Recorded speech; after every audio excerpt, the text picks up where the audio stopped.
વટારિયા Ganesh sugar ફરીથી વિવાદમાં આવી. કસ્ટોડિયમ કમિટીના વહીવટ બાબતે ખાણ નિયામક શ્રી દ્વારા જિલ્લા રજિસ્ટરને તપાસ કરવા જણાવ્યું.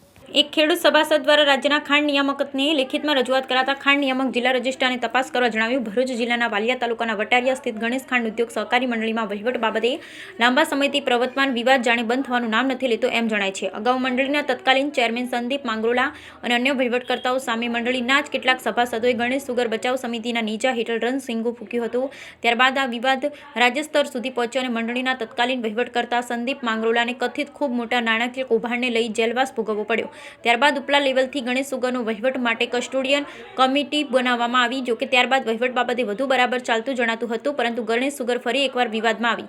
મળતી વિગત મુજબ હાલમાં શ્રી ગણેશ સુગરનો વહીવટ કરતી કસ્ટોડિયન કમિટીના વહીવટ બાબતે કિસાન સંઘ ભરૂચ જિલ્લાના વિભાગીય પ્રમુખ નટવરસિંહ સોલંકી દ્વારા ખાણ નિયામક ગાંધીનગરને લેખિતમાં કલમ 86 હેઠળ તપાસ કરવા ગત તારીખ 25/5/2024ના રોજ પુરાવા સહિત રજૂઆત કરવામાં આવી અને અરજીની નકલ મુખ્યમંત્રી તથા સહકાર મંત્રીને પણ મોકલવામાં આવી. તેના અનુસંધાને ખાણ નિયામક દ્વારા ભરૂચ જિલ્લાના રજિસ્ટ્રારને ગણેશ સુગરની કસ્ટોડિયન કમિટીના વહીવટ બાબતે તપાસ કરી અહેવાલ મોકલવા જણાવ્યું. આમ ભરૂચ જિલ્લાના વટારિયા સુગરમાં લાંબા સમયથી ચાલતા વિવાદનો અંત આવવાને બદલે વિવાદ દિવસે ને દિવસે વિસ્તૃત બનતો જતો હોય જિલ્લાના સહકારી માળખામાં ચકચાર મચી જવા પામી. Bureau report Viral Gohil, Bharuch.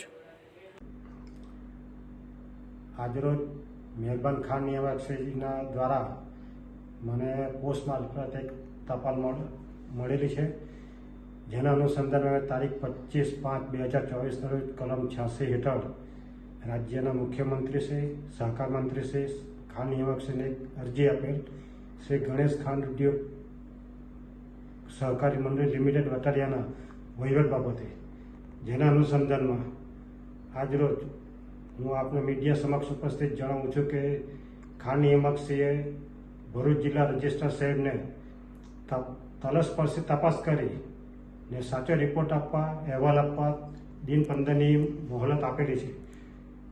તો મારા આપ સાહેબને વિનંતી છે, જિલ્લા રજિસ્ટ્રાર સાહેબને વિનંતી કે સભાસદોના હિતમાં અને સંસ્થાના હિતમાં કલમ 86ની તપાસ સંપૂર્ણપણે સત્ય હકીકત બનાવે એવી મારી લાગણી છે. કારણ કે ભૂતકાળમાં કલમ 86ની તપાસ થઈ છે, જ્યારે ફરીવાર કલમ 86નું ભૂત આ એક જ સંસ્થામાં વારંવાર કેમ ધૂણે છે, એના માટે અમારે શું કરવું હવે? તો આપ સાહેબ જ્યારે બોર્ડમાં છો ત્યારે તલસ્પર્શી તપાસ થાય, કર્મચારી અને સભાસદોના હિતમાં આ તાકીદે તમે સચોટ તપાસ કરો એવી મારી લાગણી અને માંગણી છે. વધુમાં જણાવવાનું કે થોડા સમય અગાઉ સોશિયલ મીડિયામાં કસ્ટોડિયન કમિટીના કોઈ ડિરેક્ટર હતા, તેમણે કીધેલું કે આ બધા વિઘ્ન સંતોષીઓ કામ કરી રહેલા છે.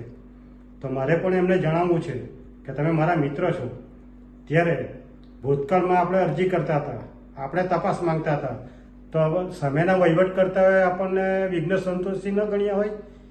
એટલે તમે તમારી જબાન ઉપર જ્યારે લગામ રાખો તો સારું છે. દૂધનું દૂધ અને પાણીનું પાણી થવાનું છે. ને જો તલસ્પર્શી તપાસથી થાય તો હું નામદાર હાઈકોર્ટમાં પણ દરેકને પાર્ટી બનાવીને આ તપાસ માંગવાનો છું.